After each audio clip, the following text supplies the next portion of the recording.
নমস্কাৰ গাইজ, আজি আমি আহি আছোঁ এটা খানালৈ। খানা আয়োজন কৰিছে ঈদ উপলক্ষে আমাৰ সতীৰ্থসকলে। আপোনালোকক খানালৈ লৈ যাম, খানালৈ আহি আছোঁ।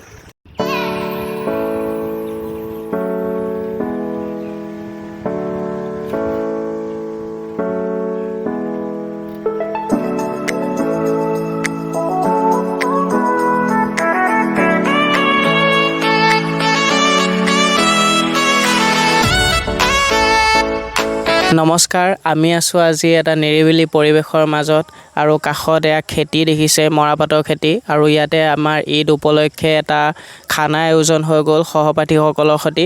এয়া চাওক কেনেকুৱা সুন্দৰ পৰিৱেশ আৰু চাৰিওফালে গছ-গছনি। এইফালে এখন দলং হ'বলৈ গৈ আছে, নসত্ৰৰ পৰা সিফালৰ পৰা আহে আৰু এইটো চাইডে এনেকৈ মাজগাঁৱদি সোমাই আহি এই জেগাটো পায়।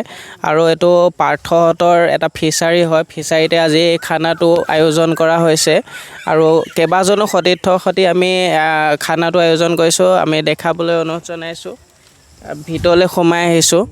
ভিতৰলৈ সোমাই অহাৰ পিছত আপোনালোকে প্ৰথমে দেখিব এটা ফিচাৰী আৰু কাষে বাৰে চবতে খেতি, মৰাপাটৰ খেতি।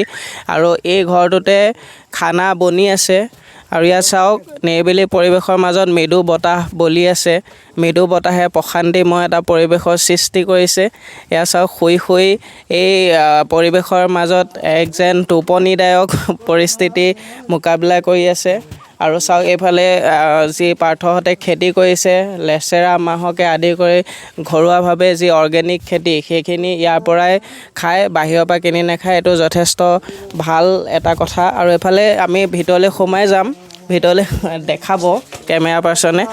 এয়া চাওক মাংস বনাই আছে। মাংস আজি মৃদুদাই তৰাগাজলী কাৰ্বি আংলঙৰ পৰা লৈ আহিছে আৰু আজি সুস্বাদু ব্যঞ্জন বনাই আছে পাৰ্থই। আৰু এয়া চাওক আমাৰ সম্পূৰ্ণ হৈ গৈছে জুইত বনোৱা খাদ্য। যিহেতু গাঁৱলীয়া সভ্যতা আছে, জুইত বনাই খালে বেছি ভাল লাগে। চহৰীয়া যিহেতু গেছৰ চিলিণ্ডাৰ এতিয়া বৰ্তমান পাবলৈও নাই, গেছ কমকৈ ব্যৱহাৰ কৰক।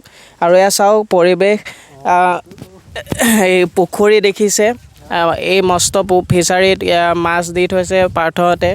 আৰু এটা শান্ত পৰিৱেশ, চাৰিওফালে গছ-গছনি, কলগছকে আদি কৰি বিভিন্ন গছ ৰুইছে চাৰিওফালে।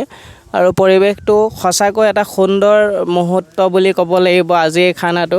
আৰু এইফালে খেতি, মৰাপাটৰ খেতি আৰু চাৰিওফালে খেতি ইয়াত দেখিবলৈ পাইছে। আৰু কাৰো হুলস্থুল নাই, পৰিৱেশটো একদম সুন্দৰ হৈ আছে। মৃদুদাই তৰাগাজলী কাৰ্বি আংলঙৰ পৰা লৈ আহিছে, পাচলি কাটি আছে। এইটো বোলে মাংসত দি খায়, আজিলৈকে আমি খাই পোৱা নাই। আজি আমাক বনাই খুৱাব, কাটি আছে। আৰু মাংস হোৱালে গোটেই ভিডিঅ'টো পাই যাব, শেষলৈকে চাই থাকিব। এনেদৰে আমাৰ খানাৰ শেষ পৰ্ব আৰু এয়া ভাত বাঢ়ি আছে অম্লান দাই। আৰু সুমধুৰে আজিৰ দিনটো পাৰ হৈ গ'ল সকলোৰে সহযোগিতাত। আৰু এটা নিৰিবিলি পৰিৱেশ আৰু বতৰো ভাল, এটা সুন্দৰ মুহূৰ্ত আৰু এটা পুখুৰী, তাৰ কাষত আমাৰ খানাটো। এনেদৰেই আমাৰ গাঁৱলীয়া সভ্যতা জীৱনৰ গাথাৰ সৃষ্টি হয়। আমি সহজ সৰল গাঁৱলীয়া সভ্যতা জীৱনৰ লগত বাস